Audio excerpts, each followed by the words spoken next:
Do you see this webbing in your tree? Ew, I think it's moving. Before you do something drastic like burn down your tree, take a deep breath. I'll tell you what it is and what to do about it. If you have this webbing all in your tree, and it looks like 1,000 spiders took nest in there, you might have tent caterpillars or webworms. These worms will live here for about 7 to 8 weeks before they leave, go make a cocoon, and turn into moths. Get to the point. What do I do about it? You really have two options. The first is leave it alone. As ugly as they are, Who you calling ugly?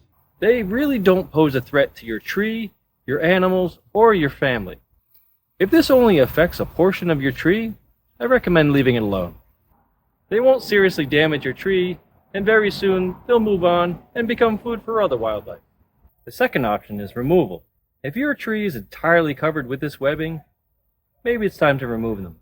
Not just for aesthetic reasons. One year, I saw a Texas mountain laurel completely covered in tent caterpillars, and within a couple of weeks, they had completely stripped the entire tree of leaves. The tree did suffer from this, but it bounced back a year later.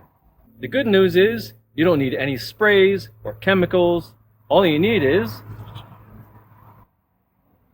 The webbing is both their home and their protection. So if you open that up, you expose them to predators who will be happy for the snack. Ugh, I touched it. Overall, webworms and tent caterpillars are easily managed and don't pose a serious threat. As for my tent caterpillars up here, I'm just going to keep an eye on them. I'm going to leave them alone, but make sure that they don't take over my mulberry tree so that my mulberry tree stays nice and healthy for next year. I'll see you next time.